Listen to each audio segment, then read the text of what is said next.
Perdamaian Aceh itu tidak datang dengan sendirinya. Prosesnya panjang, mengalami pasang dan surut.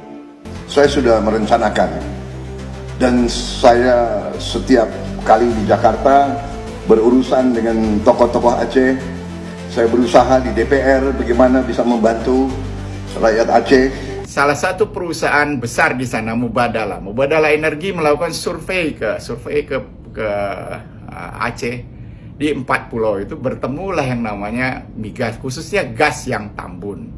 Nah, apakah seorang Bobi Gubernur Sumut merasa ada kaitan ini effort dari Presiden Jokowi sehingga Mubadala masuk? Permasalahan 4 pulau yang akan diklaim oleh Sumut gitu ya, padahal itu adalah punya Aceh. Bahkan udah banyak banget yang speak up mengenai hal ini ya. Pak Yusuf Kalla, Pak Susilo Bambang Yudhoyono pun sudah mulai membicarakan soal pulau tersebut. Belum lagi netizen seluruh Indonesia.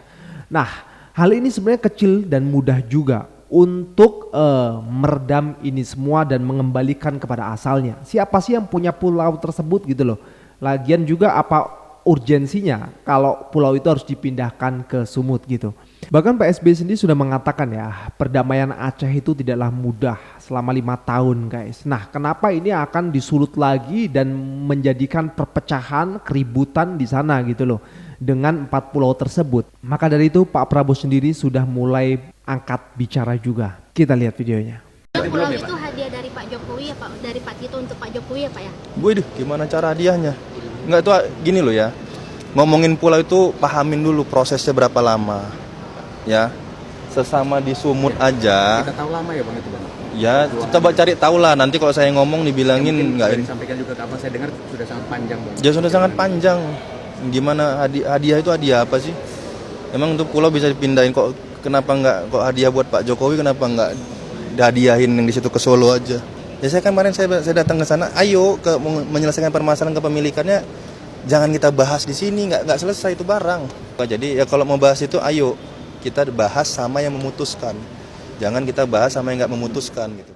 Pemimpin di Indonesia yang sedang mengemban amanah, termasuk Bapak Prabowo Subianto, dari ini semua lakukanlah hal-hal yang mesti dilakukan untuk Indonesia tercinta, untuk Aceh tercinta. Itu yang pertama. Hadirin yang saya muliakan, yang kedua, perdamaian Aceh itu tidak datang dengan sendirinya. Prosesnya panjang, mengalami pasang dan surut. Selama 5 tahun, 2001, 2002, 2003, 2004, dan 2005, saya menjadi salah satu pelaku bersama yang lain. Pelaku yang lain hadir di ruangan ini. Karena selama 5 tahun pula, saya tidak pernah berhenti memohon petunjuk kebersamaan dengan para abu, para alim ulama. Saya tahu sebagian sudah berpulang ke rahmatullah, sebagian masih ada, dan generasi keduanya sekarang menggantikan posisi beliau. Selalu dalam hati saya sama dengan Pak SBY, saya berpikir bagaimana saya bisa balas budi rakyat Aceh. Itu pemikiran saya. Jadi waktu saya Menteri Pertahanan, saya sudah merencanakan, dan saya setiap kali di Jakarta berurusan dengan tokoh-tokoh Aceh, saya berusaha di DPR bagaimana bisa membantu rakyat Aceh, masalah tanah dan sebagainya. Tapi itulah, sebagai seorang pimpinan, yaitu merasa dalam posisi pemimpin, kita merasa kalau datang tanpa membawa suatu ucapan nyata sebagai balas budi, rasanya malu.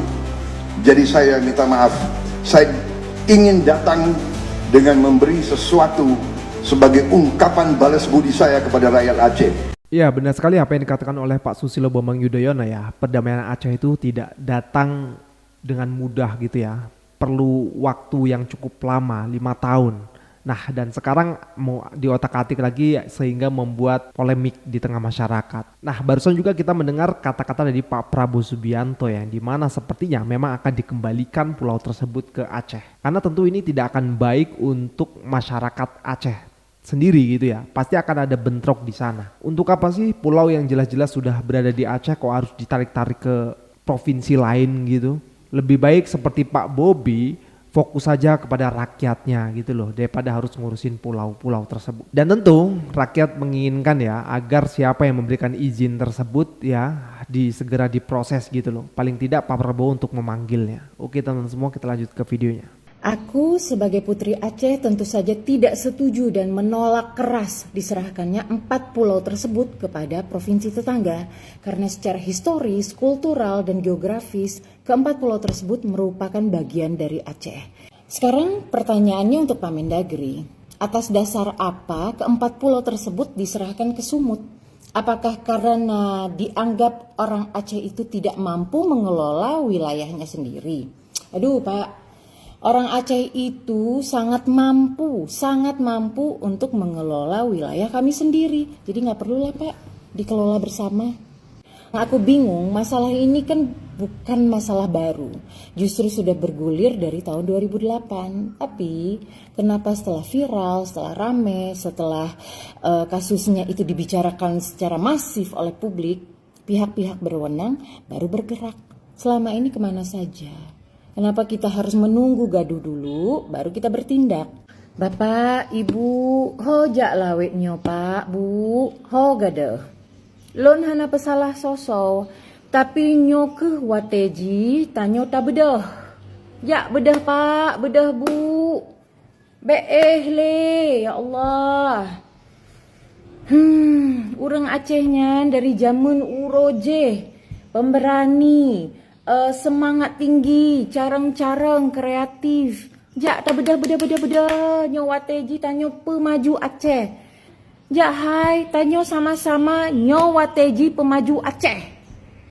Saya ingin memberi latar begini, kenapa dugaan Bung Bobi sebagai gubernur memiliki keinginan 4 pulau tersebut. Saya ingin mundur. 2008 seperti acap saya katakan di media, saya ke Emirat bawa anak Indonesia nggak bisa pulang 8 tahun. Disitulah saya tahu seorang Wahid Supriyadi, diplomat karir, dubes kita kala itu, yang mendekatkan seorang Bapak Joko Widodo ke keluarga Syekh Zaid. Ya, keluarga raja, artinya ownernya UAE. Nah, sampai hubungan itu begitu akrab sehingga bisnis dan lain-lain itu dekat sekali. Dan kalau Pak Joko Widodo ke Abu Dhabi, bahkan ibu kandung dari MBZ itu, Muhammad bin Zaid, menyiapkan makanan di dapur pribadinya. Itu luar biasa, hal yang tidak lazim ya bagi keluarga Arab gitu. Nah, kemudian salah satu perusahaan besar di sana, Mubadala Energi, melakukan survei ke Aceh. Di 4 pulau itu bertemulah yang namanya migas, khususnya gas yang tambun. Nah, apakah seorang Bobi gubernur Sumut merasa ada kaitan ini effort dari Presiden Jokowi sehingga Mubadala masuk? Sementara Mubadala itu juga akibat effort dari seorang duta besar, artinya negara hadir di sana, bukan personal, gitu ya, bukan personal clue-nya. Saya ingin mengajak kita lebih membuka hati secara lapang. Belawan, Medan, era 1926, kalau kita baca buku Adi Negoro itu, negeri yang hijau royo-royo, sejuk, banyak term besi tinggi. Sekarang kalau kita melihat term besi tinggi-tinggi malah harus ke Singapura. Bandar Tumasik yang kala 26 itu menurut Adi Negoro gersang, kumuh. Di laut Jukung banyak kotoran manusia gitu. Banyak program yang bisa dilakukan oleh seorang gubernur Sumatera Utara untuk membuat kembali Sumatera Utara hijau, sehingga flora dan fauna, burung-burung berkicau kembali. Ingat, burung yang berkicau itu juga zikrullah. Saya rasa kembalikan saja Bung Bobi pulau yang 4 itu kepada pemerintah daerah Aceh. Kita damai merdekarya, membangkitkan segala yang ada di permukaan bumi yang juga menjadi aset yang luar biasa. Pemerintahan saya tidak akan ada reshuffle. Menteri-menteri saya sedang bekerja dalam puncak prestasinya. Ini adalah pemerintahan Rojo Jowo, Jokowi Prabowo. Maksudnya Jokowi dilanjutkan sama Prabowo. Jadi kalian yang menginginkan Bahlil dipecat, Kapolri diganti, Agus Prabowo diganti, apa lagi? Gibran dimakzulkan, ijazahnya Jokowi diungkap. Ya, kalian kelamaan main medsos ya. Halu. Mega korupsi diungkap. Dulu kita pikir skandal Senturi itu sudah dahsyat korupsinya. Ternyata dibandingkan dengan era Rojo Jowo, nggak ada apa-apanya ya. Rojo Jowo yang kalian bilang pelongo-pelongo, ternyata daya rusaknya dahsyat. Raja Ampat, gila banget. Aduh, itu siapa tuh orang-orang tuh di balik itu? Ya dia juga. Omon-omon. Kalau penjajah datang lagi, saya rela mati. Ya iyalah Pak, itu namanya omon-omon. Penjajahnya di depan mata. Kalau dulu Belanda, sekarang Londo Ireng. Akan saya kejar koruptor sampai ke benua Antartika, sampai ke gurun Sahara. Aduh, ada hakim di bawah kolong tempat tidurnya nyimpen duit cash hampir 1 triliun. Itu jaksa yang ngambil, hampir pingsan. Ya, kalau program makan siang gratis kita dukung. Mau bikin Great Wall tuh sepanjang pantai utara Jawa kita dukung. Ya, tapi pengangguran makin tinggi, PHK makin banyak, itu darurat. Kita ini penghasil nikel terbesar di seluruh dunia. Tapi angka kemiskinan terbanyak nomor 2 di dunia. Salah, bukan Soeharto yang layak jadi pahlawan, tapi Jokowi. Hidup Jokowi, jangan bandingkan. Soeharto itu amatiran, kalau Soeharto itu masih pakai etika, masih pakai hukum subversif ya, pakai tentara dan polisi. Ketika menangkap saya, menangkap teman-teman lain yang berdiskusi, itu mereka masih ngomong atas nama hukum diskusi ini saya bubarkan. Tapi Jokowi gimana coba? Coba bandingkan, beda. Dia langsung aja mainkan drama kegelapan, jadi tanpa hukum, langsung sikat des, selesai. Jangan coba-coba jadi aktivis vokal. Ingat peristiwa di jalan tol di kilometer 50, kena sapu mereka. Ingat ya, ini bukan penyalahgunaan kekuasaan. Ini seni tingkat tinggi. Seni apa? Ya seni kegelapan. Sejahat-jahatnya Soeharto itu masih kesatria, masih menggunakan hukum dan etika. Tapi Jokowi, wow, dia main di level lain. Ia menciptakan keributan antar rakyat. Coba diingat-ingat, polarisasi itu dimulai sejak Jokowi masuk ke politik. Ada cebong kampret, kemudian pro dan seterusnya sampai sekarang bertahan. Sebelum itu ketika pemilu selesai ya sudah, masalah selesai. Tapi sejak Jokowi enggak, itu dipelihara. Tapi di situ rakyat sadar, kita bakal punya renaissance Indonesia, kebangkitan Indonesia. Inilah hal yang layak menempatkan Jokowi sebagai pahlawan nasional.